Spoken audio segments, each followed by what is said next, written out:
Bismillahirrahmanirrahim. Assalamualaikum warahmatullahi wabarakatuh. Alhamdulillahirabbil alamin. Allahumma shalli ala Muhammad wa alihi washabbihi ajma'in. Ya Rahman ya Rahim, wa qul ya alim aziz hakim. Bishrah li sadri wa yassir li amri wa hlul 'uqdatam min lisani yafqahu qawli. Rabbi zidni ilma warzuqni fahma. Amin. Bapak Ibu yang dirahmati Allah Subhanahu wa ta'ala, mari kita awali ta'lim kita di sore hari ini dengan baca basmalah. Bismillahirrahmanirrahim. Raditu billahi rabba wa bil islami dina wa bi Muhammadin nabiyyan wa rasula. Rabbi zidni ilma warzuqni fahma. Amin. Bapak Ibu yang dirahmati Allah Subhanahu wa ta'ala, kita telah memasuki bulan Sya'ban yang di Jawa dikenal dengan bulan ruah. Bapak Ibu sekalian merasakan Sya'ban atau ruah yang lebih terasa di hati panjenengan ini Sya'ban atau ruah?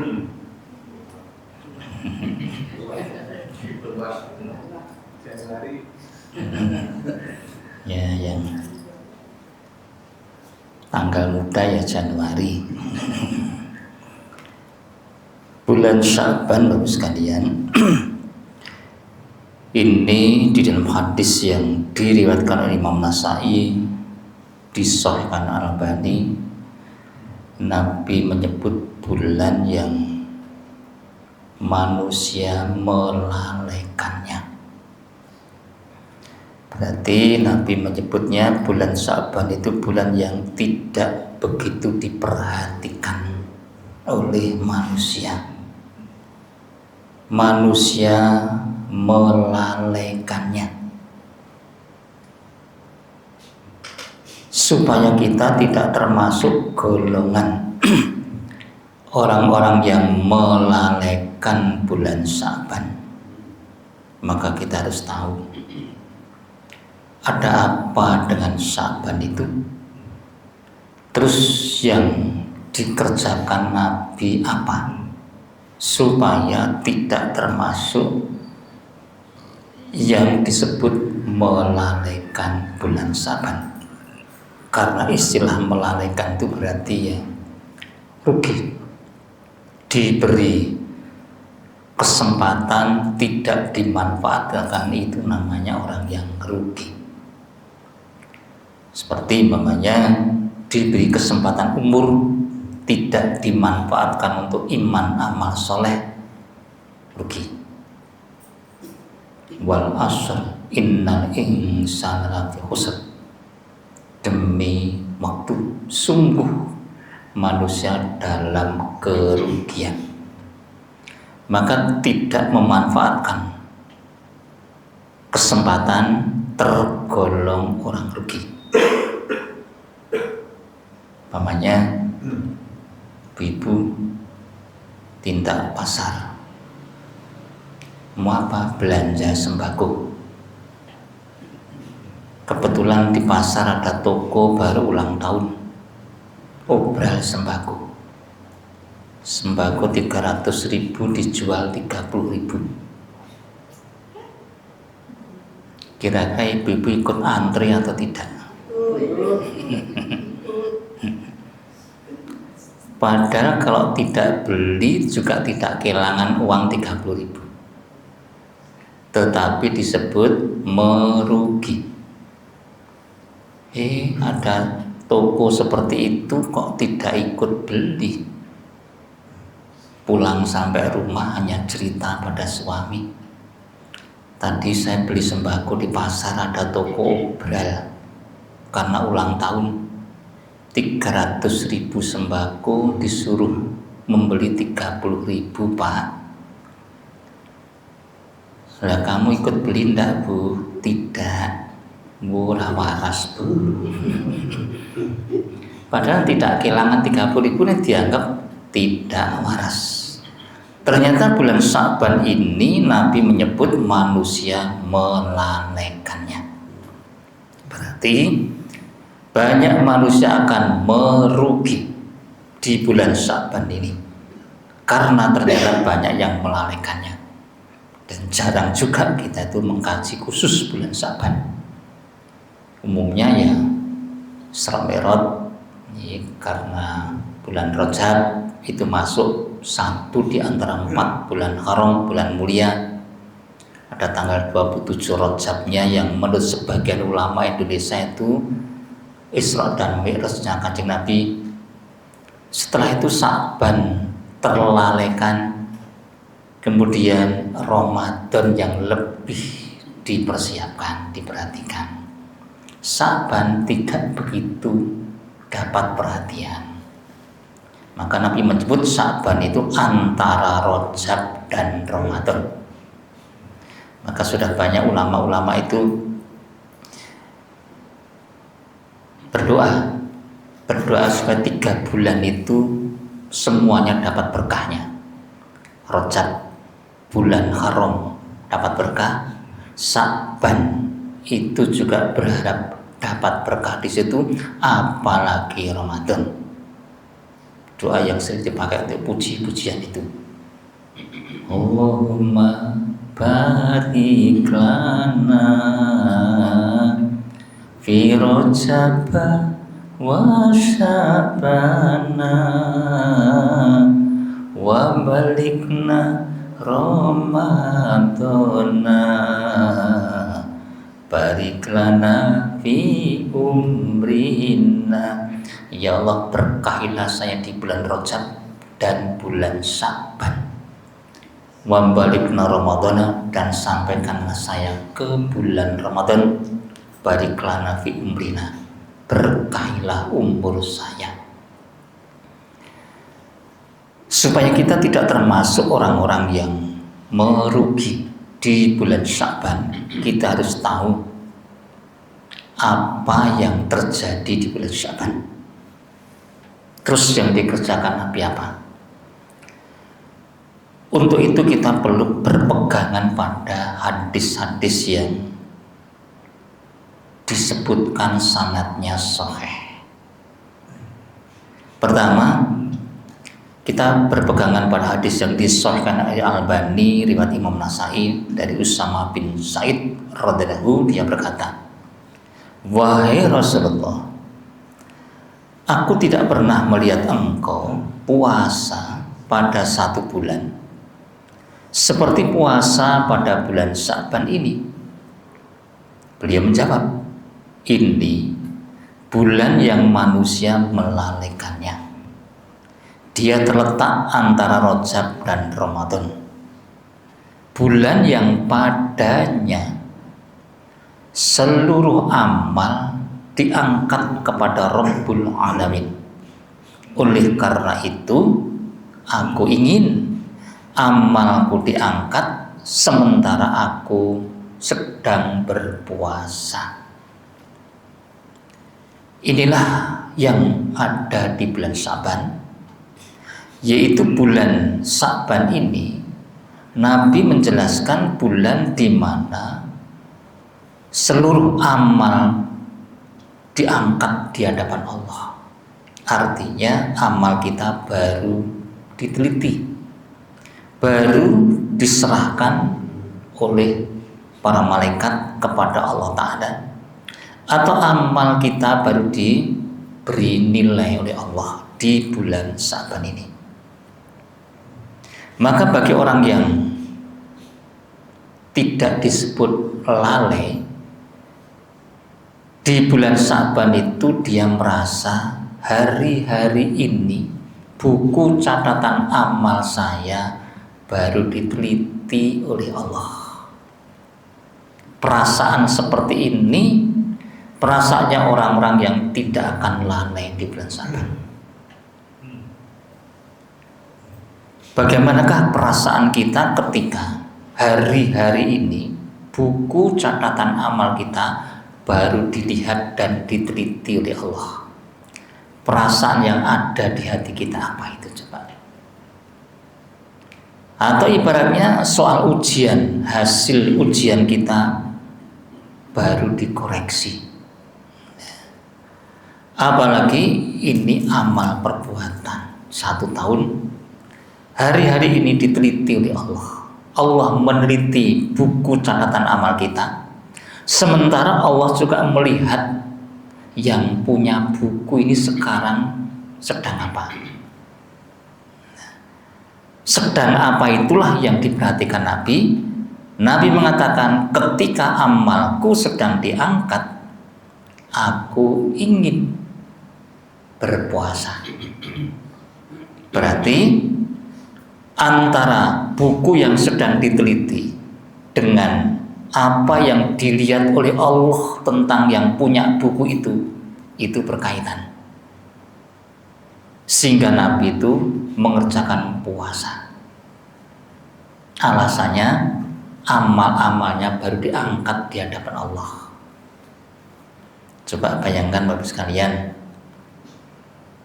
ketika buku kita dibuka-buka oleh Allah, diteliti, Allah sambil melihat yang punya buku ini sekarang sedang apa. Wih, nembe dangdutan. Kira-kira gimana kira-kira? Nah, kita saja kalau melakukan seperti itu, makanya yang dikerjakan Nabi ternyata puasa. Mestinya ketika buku sedang diteliti, perasaan kita ketika sedang dilihat oleh Allah, Allah sedang mengamat-ngamati buku kita dan melihat kita rasanya mestinya tidak berani main-main. Nanti jangan-jangan amal saya tidak diridhoi Allah, sementara saya kok berbuat seperti ini. Itu paling tidak perasaan kita seperti itu. Tetapi Nabi memilih suatu amal yang disaksikan oleh sahabat Usama bin Zaid. Apa itu? Berpuasa. Sehingga dari Siti Aisyah radhiyallahu anha menceritakan tentang apa yang dikerjakan Nabi tersebut adalah Rasulullah SAW kadang-kadang terus-menerus puasa, hingga kami mengatakan bahwa beliau tidak pernah sehari tanpa puasa atau berbuka, dan kadang-kadang terus-menerus tidak berpuasa, sehingga kami mengatakan beliau tidak pernah puasa sunnah. Namun demikian, saya tidak pernah melihat Rasulullah SAW menyempurnakan puasa sebulan penuh selain bulan Ramadan. Dan saya tidak pernah melihat beliau banyak berpuasa seperti halnya puasa di bulan Sya'ban. Hadis Imam Bukhari. Persaksian dari istri Kanjeng Nabi, Siti Aisyah radhiyallahu anha, beliau tidak pernah melihat Nabi itu puasa sebanyak di bulan Sya'ban. Nabi kalau di bulan Sya'ban itu puasa sunnahnya banyak sekali. Artinya melampaui bulan-bulan lainnya. Meskipun tidak sampai 1 bulan, seperti yang dikatakan Siti Aisyah tadi. Beliau hanya puasa 1 bulan itu hanya di bulan Ramadan saja. Seseorang disebut tidak lalai dengan Sya'ban. Pertama, perasaan tadi. Perasaan bahwa amalnya sekarang ini baru dihadapkan di hadapan Allah.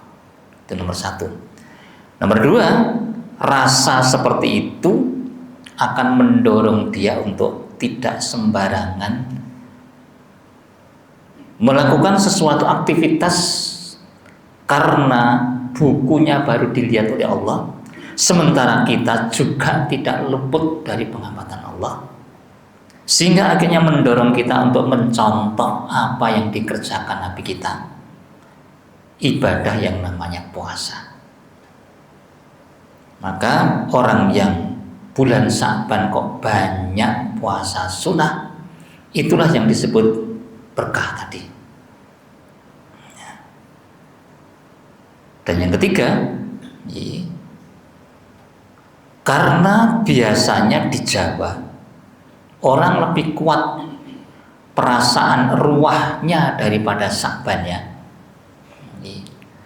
Sehingga akhirnya banyak sunnah-sunnah Nabi di bulan Sya'ban itu tergeser dengan tradisi ruahnya. Orang seperti ini berarti termasuk orang yang lalai. Berarti kita jangan menghidup-hidupkan apa-apa yang tidak disunahkan Nabi di bulan Sya'ban, supaya sunnah Nabi itu tidak tergeser perhatiannya karena urusan yang tidak nyunah Nabi. Justru ini kita ingatkan karena umumnya masyarakat itu lebih perhatian kepada ruahnya daripada sunnah Nabi di bulan Sya'bannya.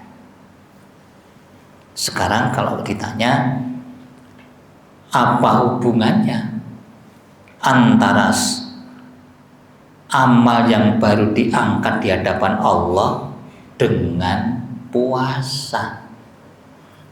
Kenapa kok Nabi memilih puasa? Sama dengan alasan Nabi ketika puasa Senin Kemis. Karena di hari-hari itu amal kita juga baru diangkat di hadapan Allah. Setahun itu di bulan Sya'ban.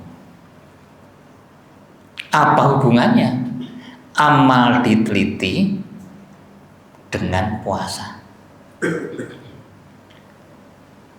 Di beberapa hadis, termasuk hadis qudsi ini, Nabi menjelaskan bahwa Allah memberitahu puasa itu untukku, kata Allah. Sehingga dibahas oleh para ulama, bukankah semua ibadah juga untuk Allah?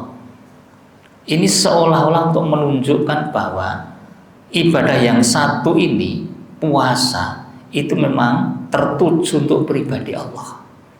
Atau ada yang mengatakan khusus ibadah puasa itu pahalanya tidak seperti ibadah yang lain. Ibadah yang lain balasannya 10-700 kali lipat. Puasa tidak ada batasan, terserah kepada Allah. Karena puasa itu untukku, kata Allah. Padahal semua ibadah juga niatnya untuk Allah juga. Oh, berarti ibadah yang satu ini seolah-olah memang tertuju langsung untuk pribadinya Allah. Sehingga Allah sendiri yang membalas sesuai dengan keinginannya Allah. Terus kaitannya dengan amal diteliti apa? Ibadah puasa itu ibadah yang menyamai orang susah, ibadah yang menyamai fakir miskin, ibadah yang menyamai orang kelaparan, kehausan, meninggalkan makan minum syahwat, ciri-ciri binatang. Binatang itu ya makan minum seksual, makan minum seksual. Kita juga sama, kita dengan munyuk kambing ya podo, makan minum seksual, makan minum. Lah orang kok hidupnya seperti terus, maka dia akan dekat dengan kebinatangan. Maka orang yang ingin menjauh dari ciri binatang, mendekati cirinya malaikat, maka dia tinggalkan ciri binatang itu, derajatnya semakin tinggi. Ibadah puasa itu menyamai orang menderita, menyamai orang susah, dan Allah itu sangat belas kasihan kepada orang-orang yang ridho untuk bersusah-susah karena Allah. Allah itu sangat sayang kepada orang-orang yang ridho dengan susah untuk mencari ridho Allah. Maka orang jihad itu deritanya berat, korban harta, korban nyawa, belum sakit, belum namanya ya desingan senjata. Untuk siapa? Untuk Allah. Maka amal jihad itu tertinggi, deritanya juga tinggi. Orang puasa itu orang yang menderita karena Allah. Maka Allah perhatian lebih kepada orang yang seperti itu. Buktinya apa? Ya doanya orang yang puasa itu lebih diperhatikan. Maka perintah tentang wasta'inu bisobri wasolah, jadikan sabar dan sholat untuk menolong kamu. Di dalam tafsir Kasir, maksud dari sabar di sini ulama sebagian menafsiri puasa. Jadikan banyak lapar, banyak prihatin, dan sholat untuk menolong kamu. Allah lebih menolong kepada orang-orang yang prihatin. Maka orang-orang zaman dulu, simbah-simbah kita yang sudah kita kenal dengan tirakatnya itu, torik jalan untuk mendekat kepada Allah. Kalau jalan tirakat ya prihatin, senang poso, sedikit tidur, banyak sholatnya. Maka orang-orang seperti itu zaman dulu sudah dikenal sebagai piantun sepuh, dimintai doa. Kenapa? Sepuh ya sepeampuh. Zaman dulu anak kecil awake panas gawa oleh simbah cukup kumat kamit brus-brus ya sadem. Asepe ampuh seneng tirakat. Beda simbah saiki ki do ngemil wae iki. Asepe rampuh. Nah.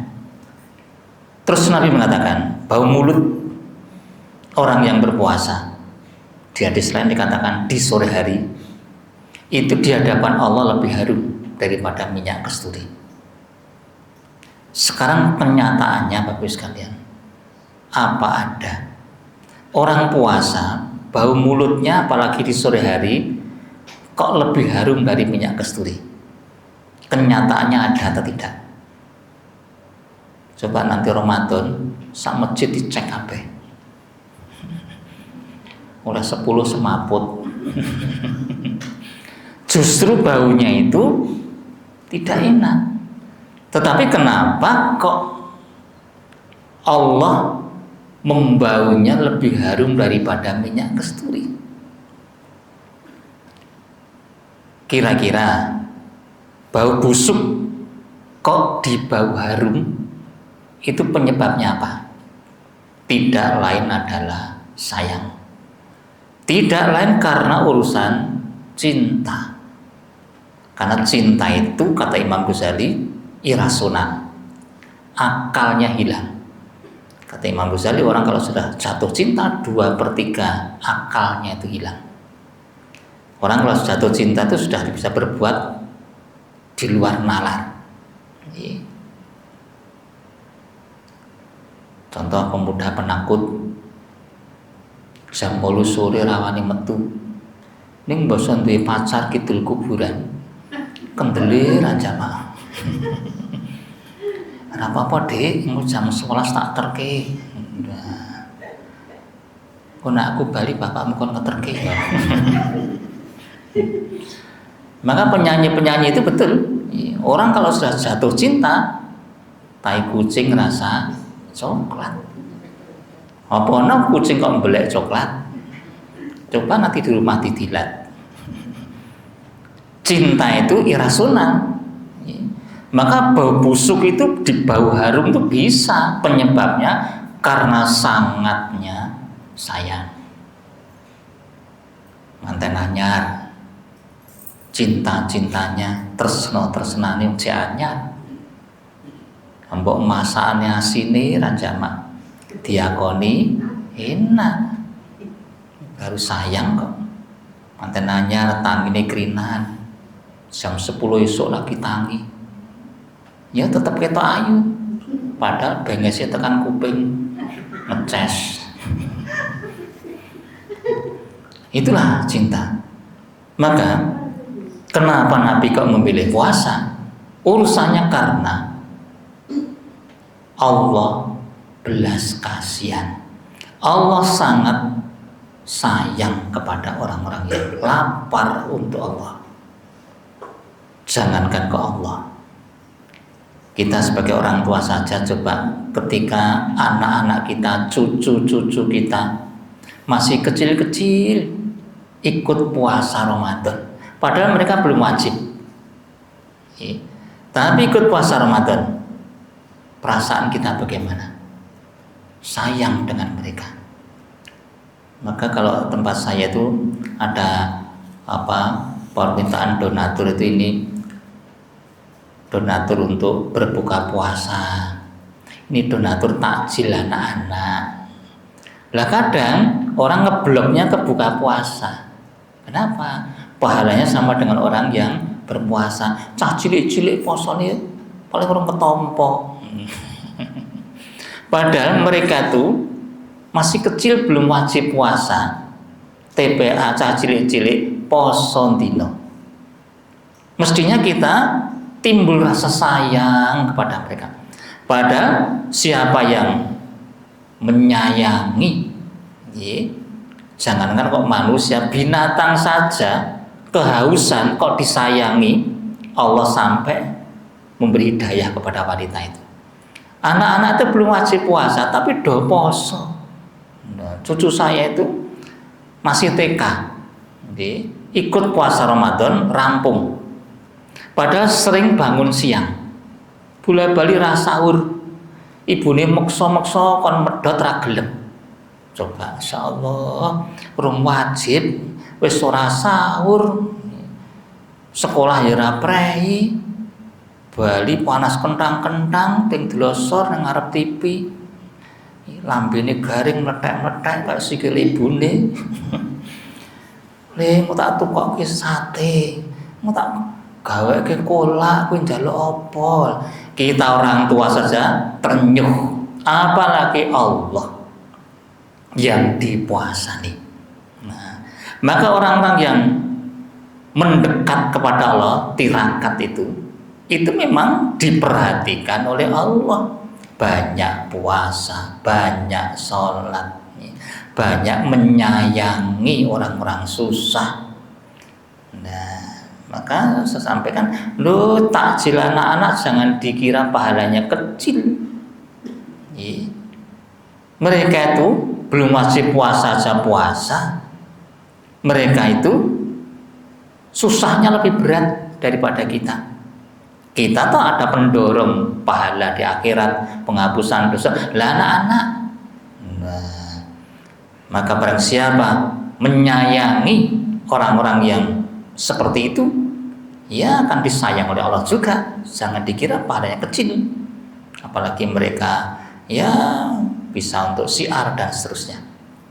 Nah, puasa itulah sunnah Kanjeng Nabi. Hadis Imam Bukhari. Bapak Ibu yang kepingin disebut orang tidak lalai dengan Sya'ban, berarti banyaklah puasa sunnah di bulan Sya'ban ini. Yang tidak biasa Senin Kemis, sekarang Senin Kemis. Yang tidak pernah puasa Yaumil Bid, sekarang Yaumil Bid. Syukur panjenengan mau Daud 1 bulan ini, atau tiap hari mau puasa silakan. Kecuali nanti sehari 2 hari menjelang Ramadan karena hari Syak. Itu. Yang kedua, hadis yang berkaitan dengan amalan-amalan yang lain, seperti amalan yang dikerjakan di pertengahan bulan Sya'ban. Ini umumnya ulama menyimpulkan hadis-hadisnya tidak sahih. Umumnya para ulama, keutamaan malam pertengahan Sya'ban itu umumnya hadisnya adalah dhaif. Paling tinggi hanya derajat hasan menurut Al-Albani. Maka seperti pendapat Syekh Utsaimin,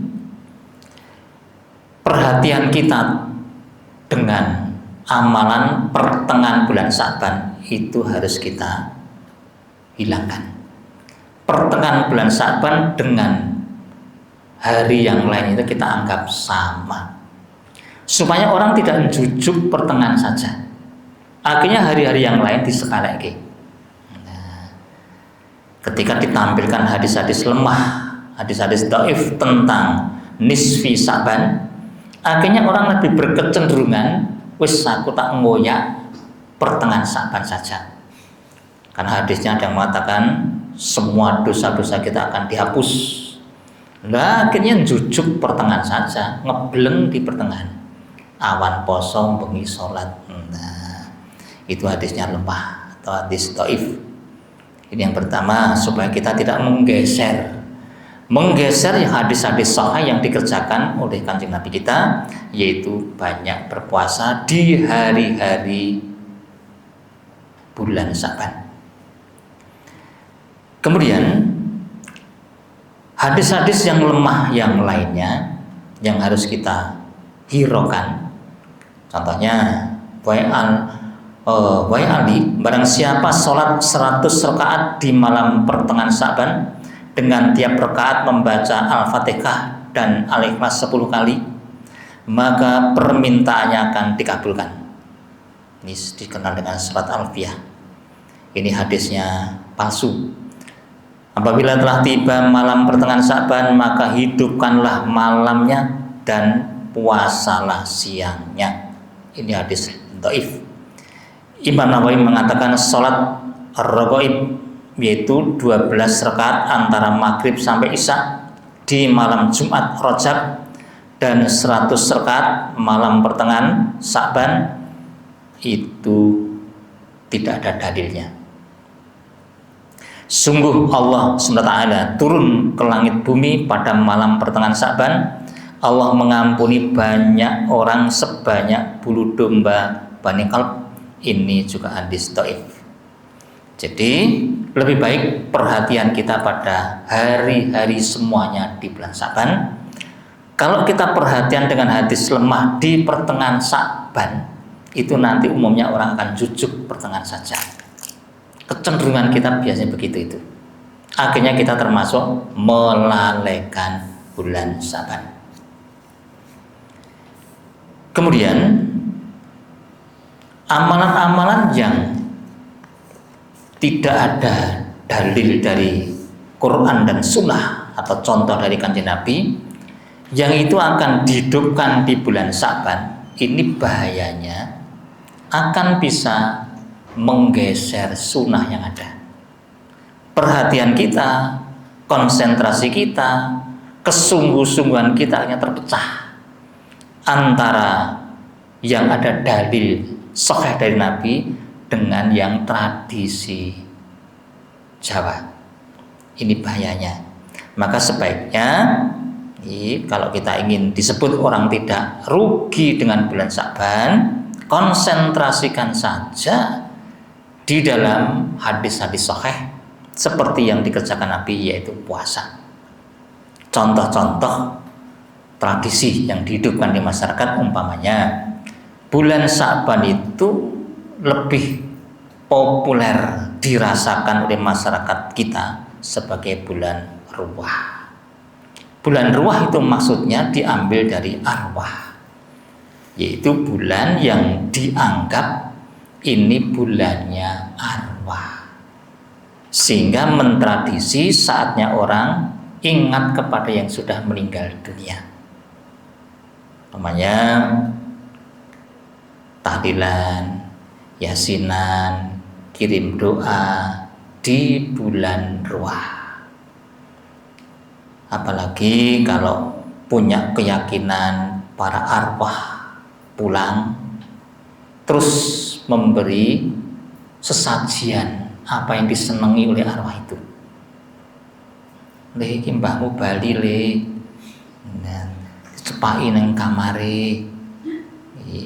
Apem rotine simbah kae senengane. Kopine kenthel, rokoke jisamsu. Sesuk ditiliki entek kabeh. Lah bali tenan to. Oh mbok ketemu aku disangoni rokok sapak. Alah kowe sing nyolong berarti. Apalagi punya pemahaman seperti itu, ada arwah pulang, atau ini bulannya para arwah, berarti para arwah pulang ke kampungnya, barangkali mau reuni atau arisan terah. Ini pemahaman-pemahaman yang justru menyesatkan, sehingga dengan pemahaman seperti ini akhirnya bulan ruwah itu ditarik ke arah birrul walidain. bulan berbakti anak kepada orang tua. Lah ini nanti akan menyeret orang untuk melakukan sesuatu. Kalau aku tidak melakukan sesuatu untuk orang tua aku yang sudah meninggal dunia, aku anak durhaka. Berarti aku ramesake wong tuaku. Akhirnya orang tertarik ke situ. Nah, contohnya seperti umpamanya, ya mereka datang ke kuburnya orang tua, ngresiki kuburane, nyapu-nyapu, jabuti sukete. Ada acara khusus ruwah itu untuk ziarah kubur. Ini tidak ada dalilnya. Apalagi kalau sampai dilakukan yang namanya perayaan. Ada acara khusus dikerjakan di pekuburan di bulan Ruah. Ini disebut perayaan yang dikenal dengan di Jawa ya nyadran namanya. Nyadran itu prosesi adat Jawa di bulan Ruah yang berisi bersih-bersih makam, masak makanan tertentu, membagi makanan atau sedekah, kenduri. Kata nyadran itu dari srodo atau nyerodo, yang artinya keyakinan, yaitu keyakinannya orang-orang Hindu. Nyadran itu reminiscensi dari upacara srodonya orang Hindu di zaman dulu yang dilakukan oleh masyarakat Muslim Jawa di bulan Ruah sebelum datangnya Ramadan, dengan berziarah kubur, membawa bunga dan seterusnya. Apalagi kalau di situ diadakan acara-acara tertentu. Sekarang kan banyak sekali ya, acara-acara dikerjakan di kuburan, itu yang dikenal dengan Id. Nabi mengatakan, jangan kalian jadikan rumahmu sebagai kuburan, dan jangan jadikan kuburku sebagai Id. Hadis Ahmad, Abu Daud.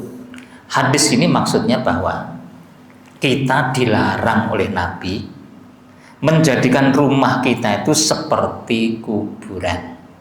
Maksudnya apa? Rumah itu jadikan untuk ibadah. Omahmu ki aja mbok dadekne kuburan, nggonen ibadah, nggih salat, nggih maca Quran, aja kaya kuburan. Berarti di kuburan tidak boleh ibadah. Mantap. Lah orang kumpul-kumpul di kuburan mengadakan acara-acara itu ya isinya baca Quran, tahlilan, ibadah. Lah ini nabrak larangan Nabi. Dan jangan jadikan kuburku sebagai Id. Apa itu Id? Definisi Id itu adalah hari yang di sana ada kumpul-kumpul manusia dan berulang kembali. Dan nyadran pun juga begitu, kumpul-kumpul di tempat tertentu, waktu tertentu, dan mentradisi. Alasannya ini ziarah kubur? Bukan.